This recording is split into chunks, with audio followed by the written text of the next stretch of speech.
બોલાવા ગઈ. એની ઘરે બોલાવા ગઈ પાછળ આવ્યા મારી પાછળ એવા શ્રીયાન ભરતી વળી પાછા વળીની આગળ ત્યાં ઊભા રહી ગયા. હું શ્રીયા આયલા ને તો ત્યાં 3 જણા હતા. તો અમારી પાછળ આવ્યા અને પછી ગરબીથી આગળ લઈને વળી પાછા ત્યાંથી આગળ જઈને વળી પાછા ન્યા આવ્યા. અને બીજે દિવસે હું ને શ્રીયા ત્યાં પહેલાથી વયા ગયા હતા. તો અહીંયા આ બે જણા ત્યાં પેલા આગળ ગયા વળી પાછા આવીને ટ્રક છે ને ત્યાં ઊભા રહી ગયા અને બેઠી હતી ને ત્યાં ઊભા રહી ગયા અને સીધા ફોટા મને આ પિંક શર્ટ પહેર્યો ને એને જ ફોટા પાડ્યા છે મારું. પિંક શર્ટ વાળાનો ફોટો પાડો. કેટલા દિવસથી આ વસ્તુ હાલે? આજે ચોથો દિવસ તો મંગળવારના અમારી પાછળ પડ્યા છે. મંગળવારે તે ફોટા પાડવા એક મિનિટ પેલા દીકરીને બોલ લેવો. અને બીજે દિવસે હતા ને એટલે હું થોડીક વાર ઊભી પણ ઈ ન ગયા. એ તરત ફોટા જ પાડ્યા રાખ્યા અમારા ફોટા પાડ્યા રાખ્યા એટલે અમે ઊભા થઈને આના મમ્મી આગળ બેસી ગયા.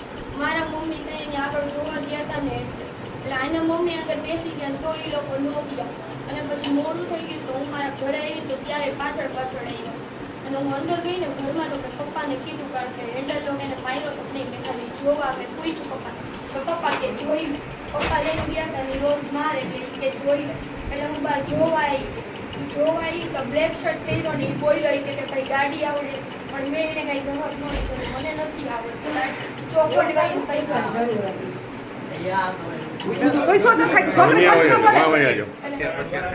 છોકરી ખોટું ન બોલે. છોકરી હાચી ક્યાં બોલો? ગાડી આવડે છે એમ. કાળી બતાવી આ ભાઈ.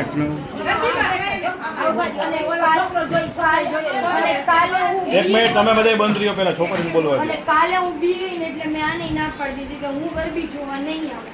અને હું મારા ફળિયામાં થોડી વાર હજી બેસવા નીકળી હતી અને થોડીક વાર ફોન જોવા બેઠી ફળિયામાં. તો આ પેલા અહીંયાથી આ મેઇન રોડ છે ને ત્યાંથી આ 2 જણા આવ્યા.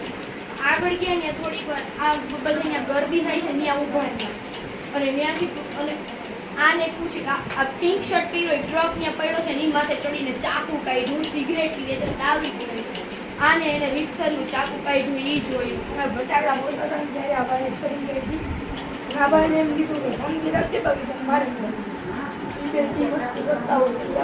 અને ત્યાં જેટલી છોકરીઓ ગરબીમાં હતી એ બધી